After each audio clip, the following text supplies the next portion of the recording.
ಒಬ್ಬ ಪ್ರತಿಪಕ್ಷ ದೇಶದ ಪಾರ್ಲಿಮೆಂಟ್ ನಲ್ಲಿರುವಂತ ಪ್ರತಿಪಕ್ಷದ ಸ್ಥಾನದಲ್ಲಿರುವಂತವ್ರು ಜವಾಬ್ದಾರಿಯುತವಾಗಿ ಮಾತಾಡಬೇಕಿತ್ತು. ಇದು ಬಿಟ್ಟು ಈ ಮುಂಚೆ ಇಂದಿರಾ ಗಾಂಧಿ ಅವರು ನೋಡಿ 67ರಲ್ಲಿ ಕರೆ ಕೊಟ್ಟಿಲ್ವಾ?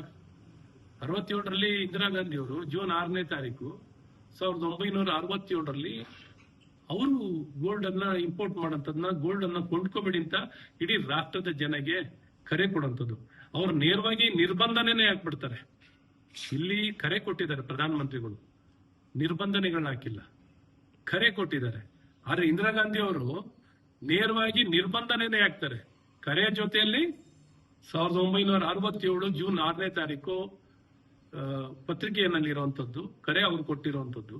ಸೊ ಈ ರೀತಿ ಏನು ಹಿಂದೆ ಮುಂದೆ ನೋಡಲ್ಲ, ದೇಶದ ಹಿತದೃಷ್ಟಿ ನೋಡಲ್ಲ, ಬರೀ ರಾಜಕೀಯ ಪ್ರೇರಿತವಾಗಿ ಇವ್ರಿಗೇನು ರಾಜಕೀಯ ಆಗ್ಲಿ ಒಳ್ಳೆ ಆಡಳಿತ ಕೊಟ್ಟು ಅಭಿವೃದ್ಧಿ ಮಾಡಿ ಭ್ರಷ್ಟಾಚಾರ ರಹಿತವಾಗಿ ಉತ್ತಮ ಆಡಳಿತ ಕೊಡಬೇಕು, ದೇಶ ಪರವಾಗಿ ಜನಪರವಾಗಿ ಆಡಳಿತ ಮಾಡೋದು ಯಾವುದು ಇಲ್ಲ. ಬರೀ ಸ್ವಾರ್ಥ ಮತ್ತು ಬೇಜವಾಬ್ದಾರಿತನದಿಂದ ಹೇಳಿಕೆ ಕೊಡುವಂಥದ್ದು ಇವರ ಹವ್ಯಾಸ ಮತ್ತು ಅಭ್ಯಾಸಗಳಾಗ್ಬಿಟ್ಟಿದೆ.